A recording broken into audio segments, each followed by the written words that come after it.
పరమాన్నం చేసుకుందాం అండి. ఒక కప్పు రైస్కి ఒక కప్పు బెల్లం, కొద్దిగా డ్రై ఫ్రూట్స్, కొద్దిగా పల్లీలు, యాలకులు, నెయ్యి. ముందుగా బియ్యం కడిగి పక్కకు పెట్టుకుందాం. ఒక కప్పు ఇది ఒక 10 నిమిషాలు నానబెట్టుకుందాం, పక్కకు పెట్టుకుందాం. పల్లీలు వేపుకుందాం అండి. కొంచెం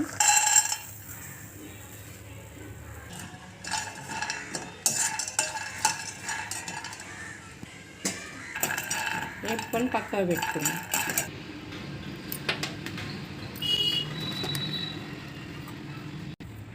కొద్దిగా నెయ్యి వేసుకుందాం.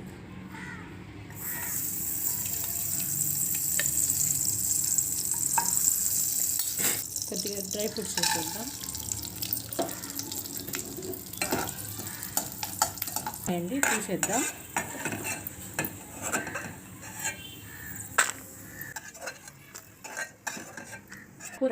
ఒక కప్పు రైస్కి 4 కప్పుల పాలు.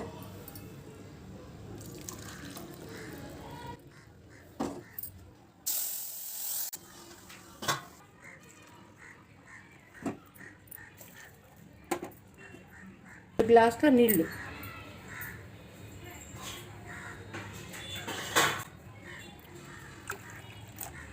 పసుపు. పాలు మరిగినాయండి. ఇప్పుడు రైస్ వేస్తామండి. రైస్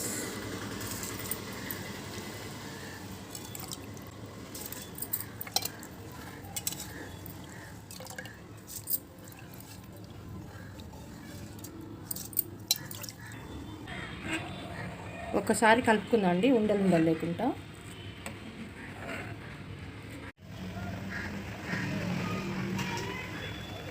ఉడకాలి. ఉడికిపోయిందండి. ఈ విధంగా ఉడకాలి. దీంట్లో కొద్దిగా పల్లీల పొడి వేద్దాం. పల్లీల పొడి,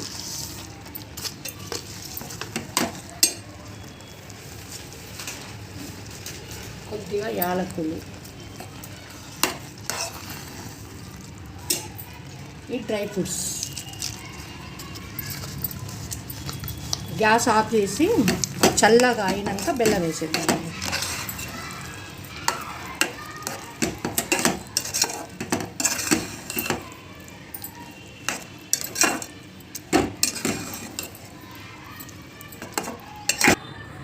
కొద్దిగా చల్లగా అయిందండి. ఇప్పుడు బెల్లం వేసేద్దాం.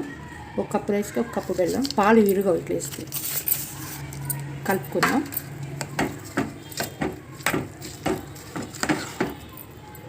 పూర్తిగా కరిగేంత వరకు కలుపుకుందాము.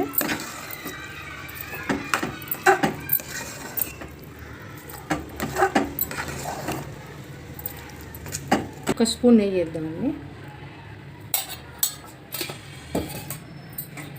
మొత్తం కరిగిపోయింది బెల్లం అంతా. ఒక్క 2 నిమిషాలు వేడి చేద్దాం. మళ్ళీ గ్యాస్ మీద పెట్టి ఇలా చేస్తే పాలు ఇరగవండి. అయిపోయిందండి పరమాన్నం. చూడండి పాలు ఇరగకుంటే ఎలా వచ్చిందో.